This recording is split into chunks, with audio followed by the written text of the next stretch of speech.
At the outset, I thank ASG Martha Phobi, UNODC Executive Director Gada Fati Wali, Executive Secretary of the Gulf of Guinea Commission Ambassador Florentina Adinike, and AU Commission Maritime Planning Office Commander Abdullahi Yakubu for their respective briefings.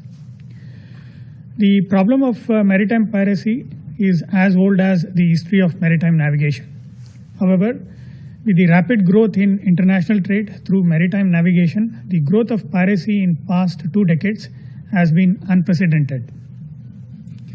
Piracy is not only a threat to the freedom of maritime navigation, but also causes destabilizing effects on global and regional trade and security. The negative humanitarian impact of this threat on seafarers, who are the lifeline of maritime shipping, can no longer be ignored.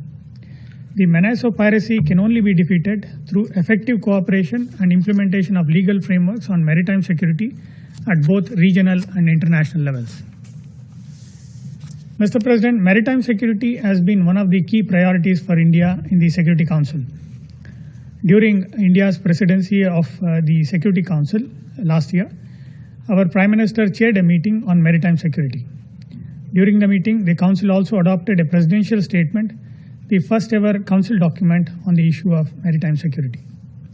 The salience of this issue was further highlighted through the adoption of Security Council resolution on piracy and armed robbery at sea in the Gulf of Guinea in May 2022, a crucial initiative by Ghana and Norway. In this context, we welcome the Secretary General's report on this issue that contains many useful recommendations.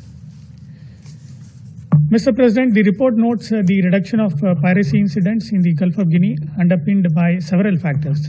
This includes the positive impact of piracy-related convictions in the countries of the region, as well as the deterrent effects of increased naval patrols by the Nigerian Navy, aided by better regional cooperation.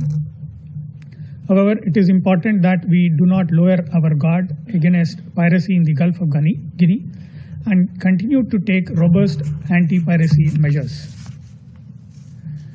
The report notes the growing risk of terrorist threat spilling over from central Sahel towards the Gulf of Guinea, as was demonstrated by the terrorist attacks against government forces in Benin and Togo since 2021. We need to continue to look out for links between extremist, terrorist and pirate groups in the Gulf of Guinea, as these can be a lethal nexus and has the potential to reverse the recent anti-piracy gains made in Gulf of Guinea. The lower conviction rates in piracy cases have remained a cause of concern, despite recent 2 convictions in Togo and Nigeria.